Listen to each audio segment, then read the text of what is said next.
We are on DAF TB SHB, so we still have one more amud of bathroom etiquette to get through. Yes, not to be repeated at home. I think bathroom etiquette today is slightly more advanced than it was at that time, but for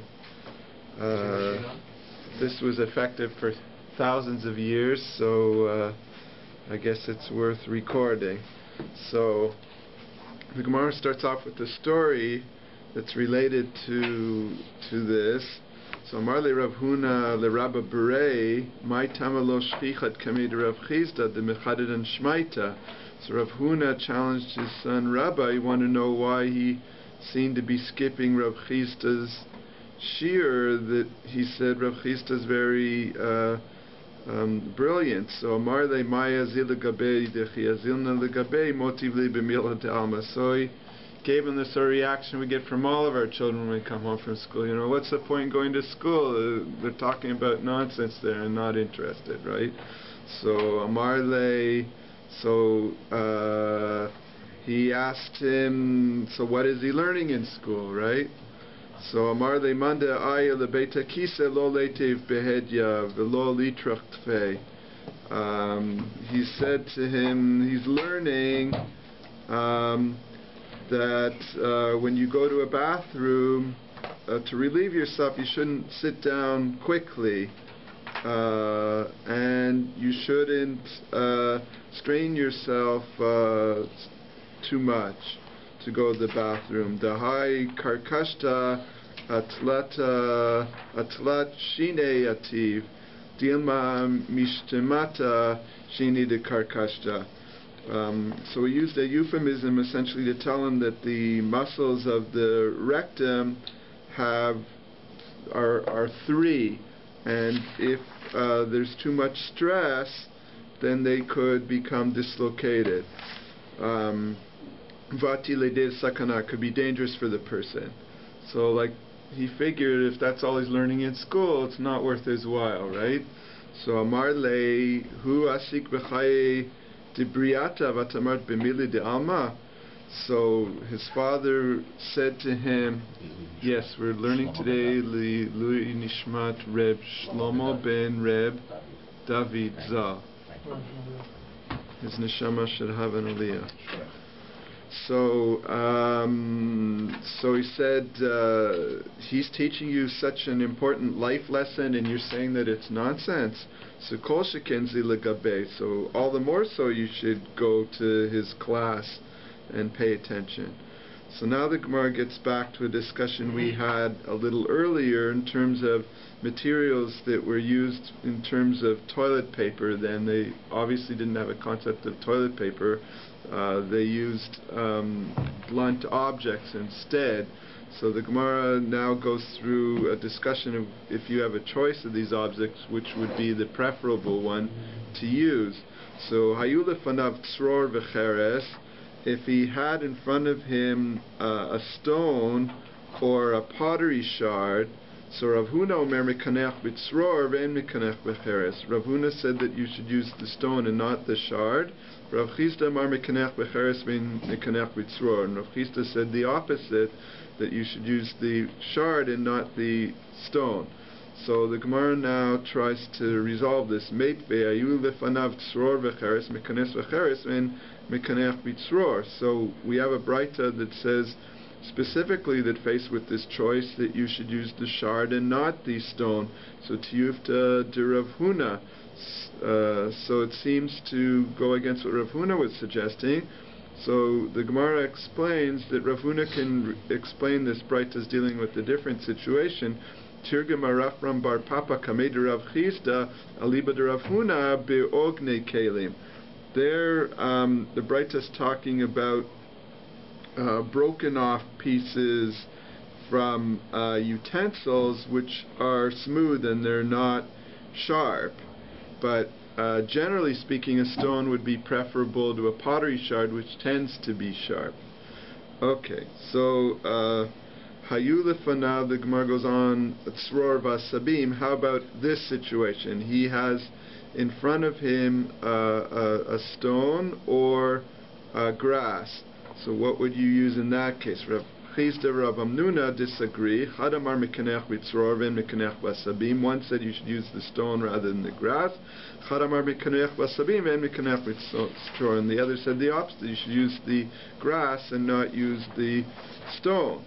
So now once again the Gemara challenges one of the opinions. Meitveya mekanech b'davar sha'or sholetet bo shina v'tachtonot noshrot. So the Braita says rather bluntly that if someone uses as toilet paper something that's flammable, then that could cause the teeth, we mean the muscles of the rectum, damage. So the Gemara answers, so that would seem to obviously suggest that the grass isn't the way to go. So he answers, no, it depends. Lo kashya habidlachin. This ruling talks about the ruling that we had talked about moist grass and habi aveshim, and there in the Braita at the time about dry grass, which is more dangerous. So the Gemara now gives some Torah in terms of someone who tries to hold it in and not go to the bathroom for a long period of time, that's also dangerous, as we're aware.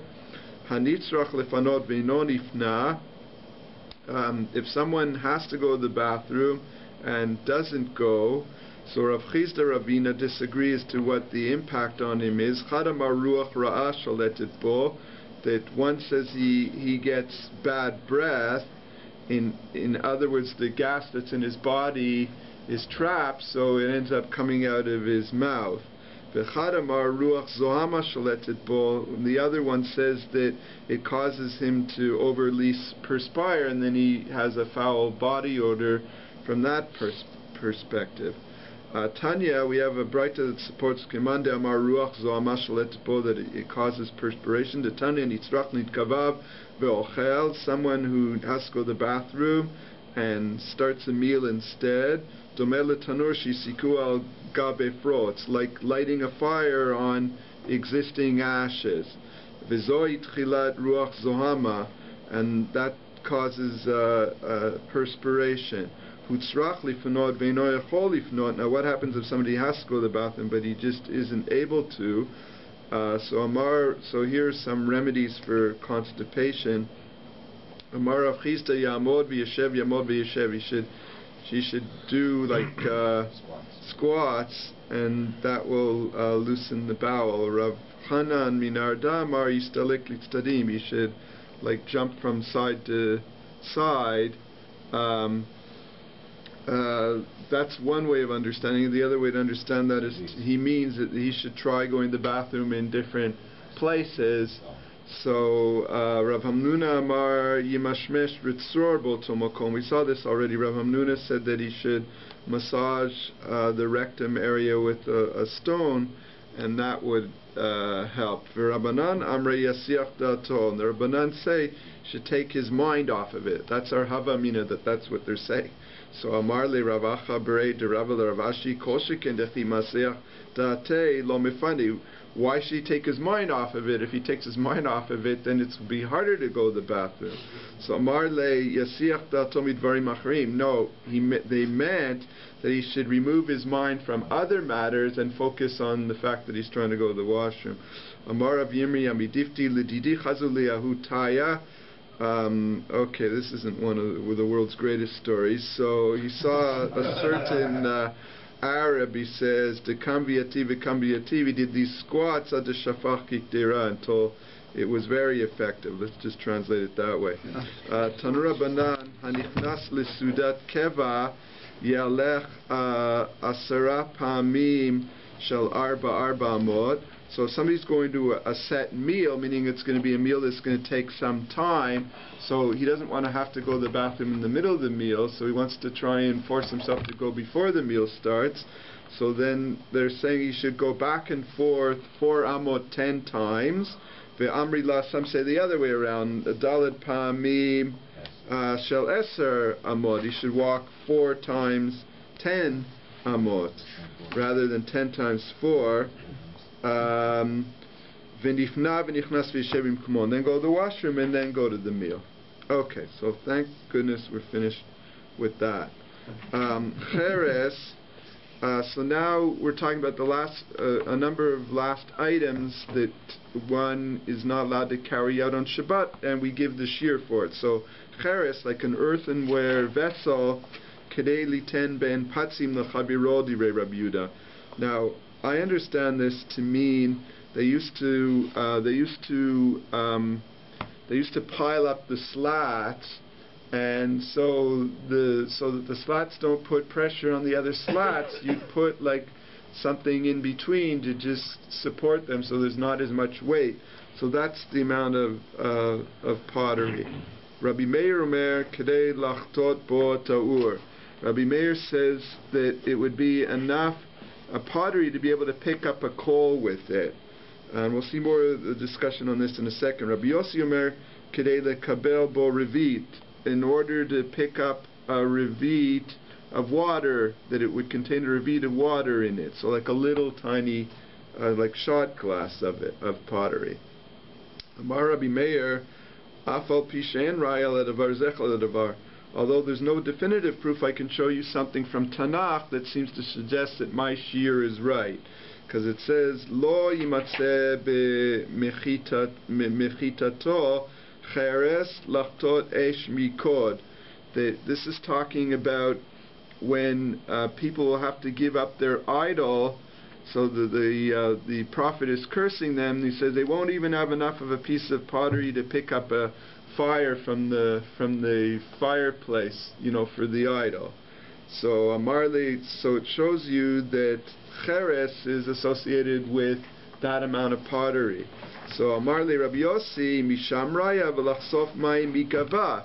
But read the end of the pasuk. It says, and they won't even be able to scoop up water from a hole, which means that even something that's a tiny little Dixie cup is the definition.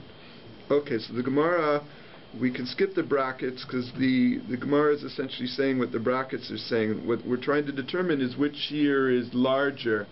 Is the shear that Rabbi Meir gave to be able to pull a coal out of the fire larger than Rabbi Yossi's shear of a Dixie cup, or what? So the Gemara says, Mistabra shira de Rabbi Yossi nafish.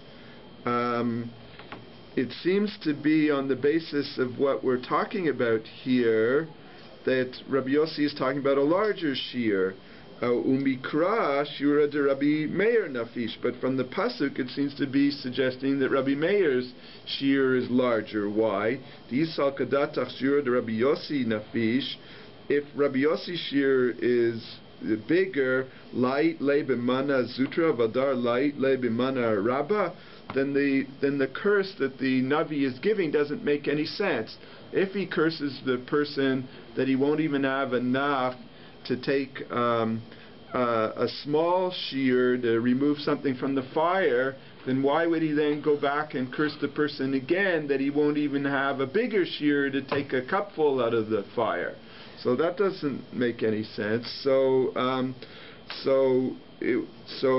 Abaye matniti nami lachtot esh mikida gdola. So he explains that our Mishnah, the shear that Rabbi Meir is advocating, is larger because he's talking about a shard to pick up from the fire. He meant a large enough shard to pick up a fire from a large bonfire. So his shear is the larger one, and then the prophet is cursing a person who would use like a shovel, say, a shard as a shovel, like to remove embers, and then he comes back and he curses a smaller shear also, that someone that's using it to fetch water with. Rabbi Yossi Omer Misham Raya. So the Gemara says Shapir Kamar Le Rabbi Yossi Rabbi Meir. So what Rabbi Yossi is saying is good to Rabbi Meir. It seems that the Navi is holding that even a small little Dixie cup of pottery is considered to be pottery. So he answers back. Rabbi Meir says, Rabbi Meir Lomi Baya Kamar. The pasuk is in the sense of Lomi Baya, meaning it goes without saying. Lomi Baya midi de chashiv leinish de lo lishtakeach le ela filu midi de lo chashiv leinish lo lishtakeach le. So the way Rabbi Meir understands the pasuk is he curses them and defines pottery as to be something that's big enough to pull coals out of a fire, which would be a common use for pottery, and then he goes and curses a person who would even use it as a Dixie cup to hold water in it, which is not a common purpose. So, in other words, the prophet is saying that cursed is the person who uses it as like a shovel, which is the proper use, which would be your chiyuv hotzah Shabbat, and cursed is even someone who's an idiot and who would use it as a cup, as a Dixie cup, which isn't a chiyuv Shabbat, because that's not something that's common that most people would advocate. Hadron halacha motzi yain. Okay, now the next parak.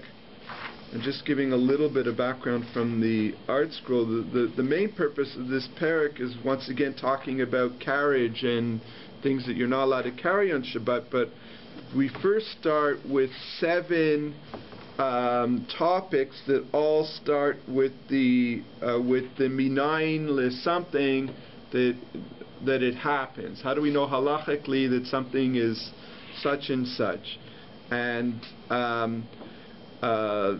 And so there's different commentaries on what this is doing here. So some say the connection is to the way we just ended off the last parak, where Rabbi Meir said, Afal pishen raya l'davar, zecher l'davar, and he brings a raya from Tanakh, right? So then this parak starts off on the same thing as trying to prove certain things from Tanakh, and therefore it brings all of the Mishnayot that have that common thread that all start with minayin to something or other and brings a pasuk in Tanakh. Some say because one of the topics being discussed is Mila on Shabbat, that you're allowed to cause a wound, or you're allowed to apply a bandage on Shabbat. So then, since that is a Shabbat topic, so that's why it's here, and it drags all the others that have the same beginning, because as we've said many times, we see that Mishnayot are often quoted by the same author, and then if we mention that author, we'll go on a tangent and mention other things that author said, or other things using that same sort of theme or phraseology, because it was just a lot simpler for people to remember Torah Shabbal Peh when you could compartmentalize it. So the first one that we're going to talk about is the Tuma, so to speak, Midirabanan of Avodah Zara. Okay, and as we'll see today, it's a little complicated. There's a machloket Tanaim between the Rabbanan and Rabbi Akiva, and then a two-way machloket amongst the Moraim, how to understand this machloket Tanaim. Okay, so let's have a look. So the Mishnah, beginning of the 8th parak, starts, Amar Rabbi Akiva, Binayin lavodah zara shemitama b'masa kinida. How do you know that avodah zara causes tumat masa, like a nida? Shneemar tizarem kimo dava, because when the Navi describes how Yeshaya describes how the Jewish people will one day rid themselves of idolatry, he says they'll be cast aside like a dava. Now, the Torah uses the word dava often instead of nida, right? So he says, Tse tomar lo, and then the pasuk says, and you will say to the idol, get out, be rid of you, sort of thing. So ma nida mitama b'masa, af avodah zara mitama b'masa. So just like a nida is mitama b'masa, so avodah zara is also mitama b'masa. Now, there's 3 ways to expose a person to tuma that are obvious ones. One is maga, touching something. The other is masa, carrying it. So you may not have direct contact with it, but you're somehow carrying it. And another one is Hesed, that we'll see by moving something. So, or coming in contact with something that's been moved by someone who is Tameh, like a Zav, for example. So, we're going to see those different types come in. Now remember, a Zav and a Nida have higher forms of Tuma, because the Tuma is emanating from their body, right? So something they sit on has Tumat Moshav Umishkav. Something they sit on or lie on, like a chair or a bed, has Tumat Moshav Umishkav. We're not talking about Tumat Met here, which is a different Tuma, where the Tuma can seep up or come down, although we'll talk about something that's similar to that in a second. Yaakov, says that the connection between this and the last part is that the pasuk's coming from the same parak in Yeshaya. Right. I forgot to mention that. The Art Scroll mentioned that in the introduction, that actually this first pasuk that Rabbi Akiva is quoting is coming from the same discussion that we just had a minute ago about cursing the person who's worshipping idols. So the Navi concludes with the fact that at the end of the times, Jewish people throw them all out, right? Put them in the recycle. So I guess it's fitting for today, right? Good December 24th Torah. So Tanan Hatam. So we define the Machloket Tanaim in a Mishnah in Avodah Zarah. So we learn like this: Misha ya beito samuch lavodah zarah. Okay, of course, this is an interesting one. Okay, so you have a Jew bought a townhouse that's an attached townhouse to the house next door, right? That's what a townhouse is by definition. And then a goy bought the townhouse next door to him and turned it into a place of worship, right? So we say Mishaya Beito Samuch Lavodah Zarah. Now, as long as the Jew is there and he was there first, he can continue to stay in his house. But what happens now if the house collapses in that common wall, right? So if he rebuilds it, then essentially he's rebuilding the other side of the wall, which is going to rebuild the Avodah Zarah venue. So v'nafal, so he says Sur livnoto. The Jew cannot rebuild the common wall, because then he's indirectly aiding the Avodah Zarah. Ketzad yaseh. So then what can the Jew do? He wants to stay in his property. Kones l'toch shelo daled amot uboneh. He can bring in the property line for amot and build it on his property. So essentially now both sides of the wall are on his property, and that he's entitled to do. So haya shelo b'shel avodah zarah. Now, if the ground beneath the properties belongs to both of them, in other words, that he owns the ground underneath his house and the goy owns the ground underneath his house, so nidon mechzal mechze. So the property line would be defined as halfway through that joint wall. Okay? So when he measures the arba mot that he has to come in on his property, he doesn't measure it from his side of the wall or from the other guy's side of the wall. He measures it from the halfway point of the wall. That's today, by the way, a standard way of measuring leases, right? A lease would define a space as not being the interior wall, but the halfway between of the wall, right? So avana ve'tzav afarav. And what about the debris from the collapse of the house, of this wall? Mitamim kisheretz. So those things are considered like too much sheretz. So now too much sheretz is only bimaga, only touching the sheretz. Shneemar, and how do we know? Shaketz tishaktzenu. Because by Avodah Zarah in Parshat Ekev it says Shaketz tishaktzenu. You should treat it as a sheketz, and a sheketz and a sheretz are sort of used interchangeably. So it's telling you that Avodah Zarah has the tumah of a sheretz. Rabbi Akiva Omer, no, he goes one step further and he gives it much more a problematic tuma. Kenida, it's a more severe tuma, like a nida. Shnemar tizarem kemo dava, as we quoted. Ma nida mitama b'masa, avodah zara mitama b'masa. So you not only is a nida mitama b'maga, but a nida is mitama b'masa also, by carrying her. So same thing would be by the avodah zara, not just touching it, but by carrying it. Okay, so now the Gemara is going to give a two-way machloket amoraim as to how to understand this machloket tanaim. Now on the surface of it, it seems rather clear. It seems to be suggesting the Rabbanan hold that avodah zara is too much sheretz, and Rabbi Akiva holds that avodah zara is too much nida. But we're going to see that there's a machloket amoraim and how to understand this that makes it a little bit more complicated. Okay, so here we go.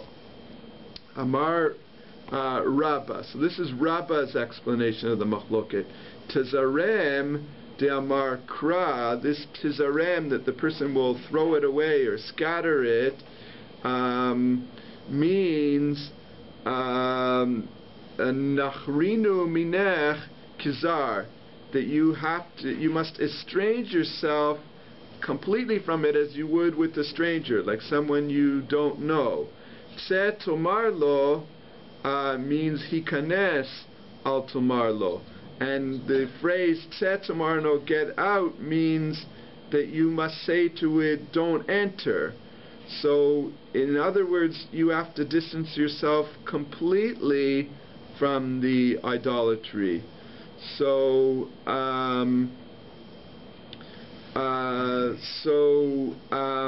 this would seem to suggest that even the Rabbanan understand the pasuk that there's some tuma chamura here, because tuma chamura you're much more careful to distance yourself from than tuma kala. Like tuma kala is easy. You see a dead sheretz, you just don't touch it, that's all, but you don't necessarily have to stay away from it. But this seems to be that we're advocating both at the beginning of the pasuk and the end of the pasuk to have nothing to do with it, to be completely removed from it, which seems to suggest that it's a tuma chamura that's much more severe. V'amar Rabba, so Rabba therefore concluded, b'masa dekuli alma lo pligi de mitama ta'it kash lenida. And furthermore, to complicate matters, a rabbi is saying the Rabbanan can't disagree with Rabbi Akiva completely, that there seems to be some analogy between idolatry and a nida. So therefore, he comes to the conclusion that they both agree that there's tumat masa, that if someone were to carry the idolatry, that would cause him severe tuma. Because they both agree that it's mentioned, it's associated with the nida. Ki plige be'evin misama. What they're talking about is the tuma of a placed rock, meaning a rock that supports something, a rock placed on supports above a person. Like think of something on a scaffold, for example. Or the way most of avodah zara is posed is it's on some sort of dais, right? Either a table or an altar or a platform or a niche or something that presents it, right? So Rabbi Akiva savar kenida ma nida mitama be'evin misama, just like a nida would be mitama be'evin misama, af avodah zara mitama be'evin misama. And so therefore, the avodah zara is also mitama be'evin misama. Now, I don't know much about evin misama tuma, so I can only suggest a little bit of what the art scroll here suggests it involves. So,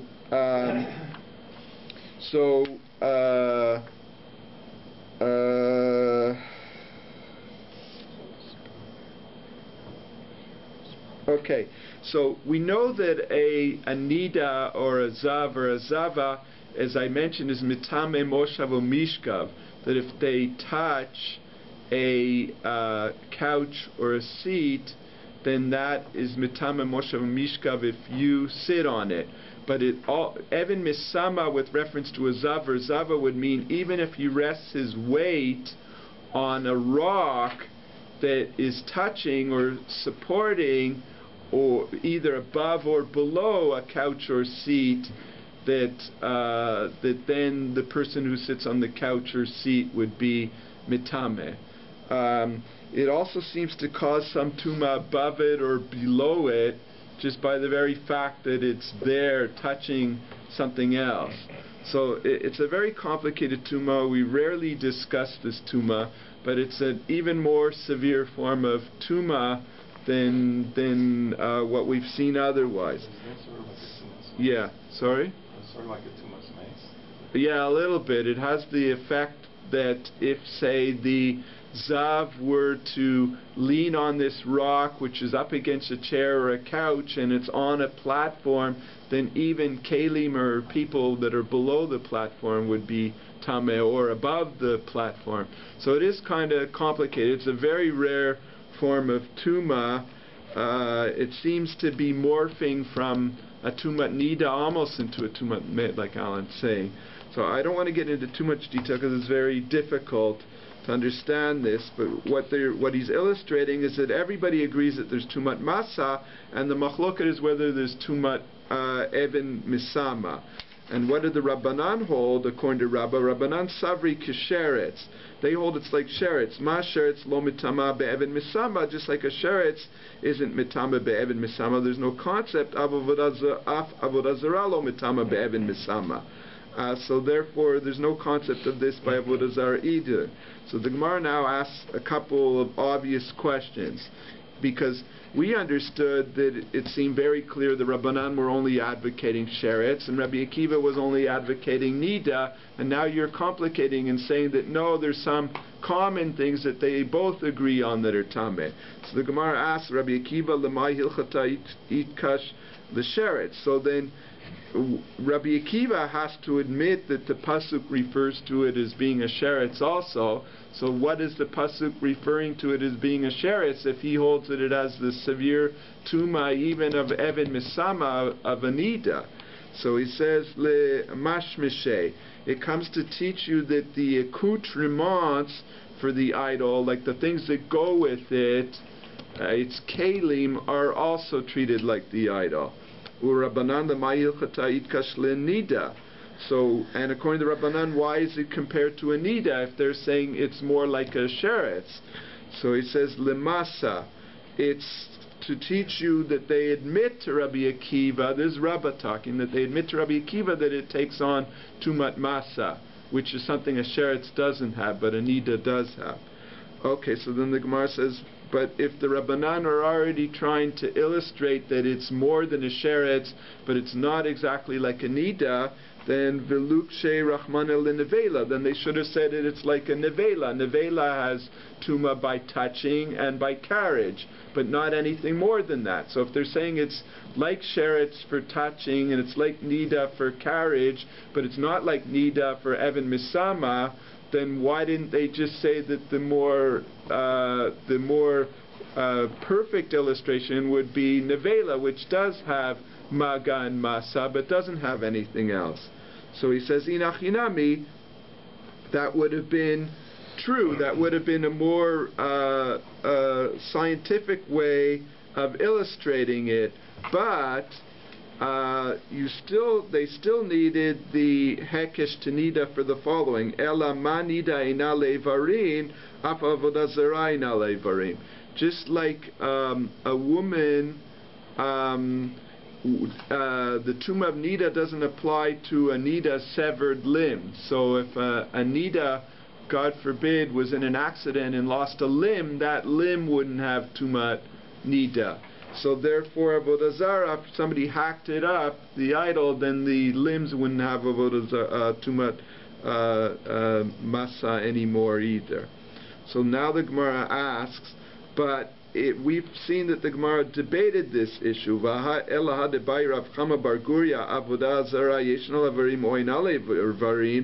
saw that Rav Chama Bar Guria was wondering about that if the idol was chopped up, whether it would still have tuma or not. Then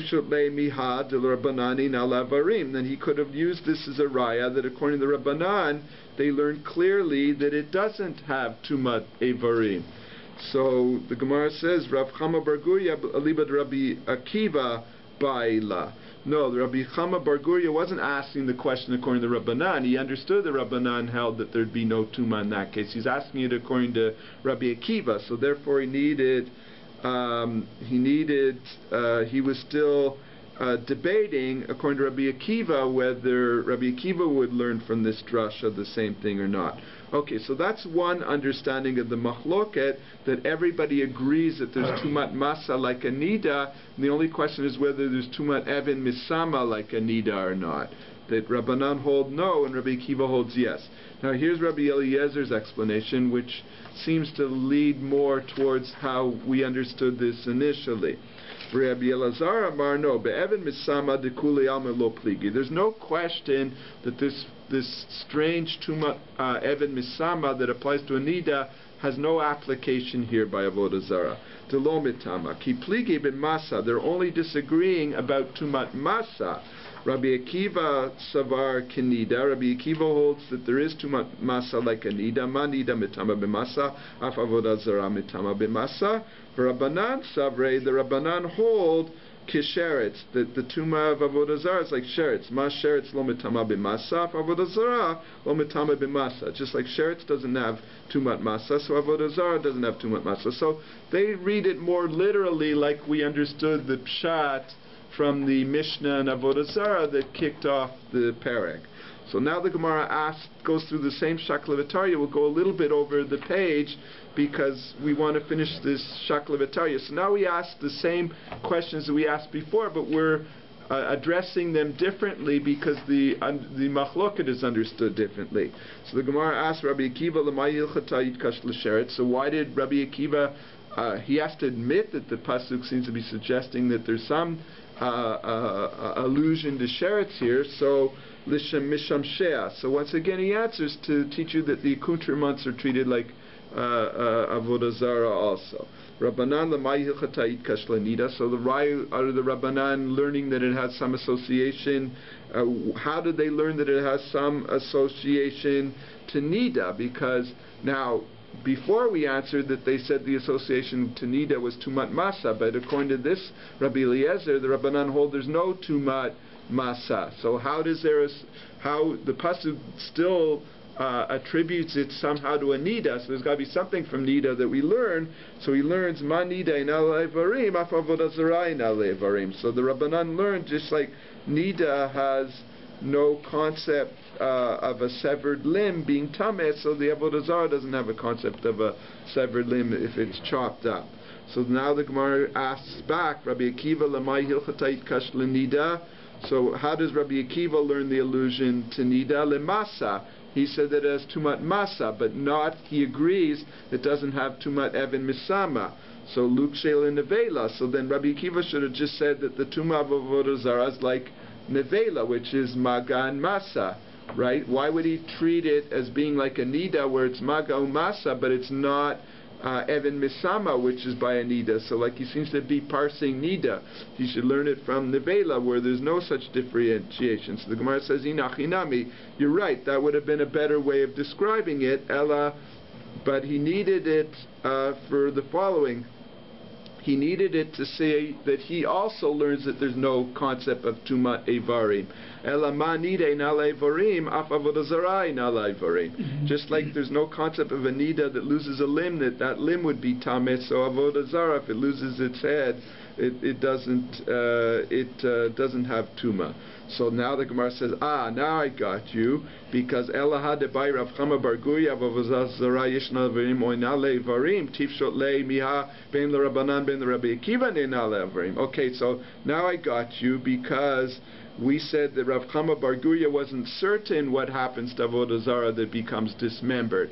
But now, according to your explanation, Rabbi Eliezer, both the Rabbanan and Rabbi Akiva agree that if avodah zara gets dismembered, that its parts don't make up anything. So he answers, and now you can't get off the hook. So he answers him back simply, Rav Chama bar Gurya kiraba matne ubayla leiva de Rabbi Akiva. So he answers him, you're right, according to my explanation, Rav Chama bar Gurya would have solved this problem, but Rav Chama bar Gurya held like Rabba's explanation, and he was asking according to Rabbi Akiva.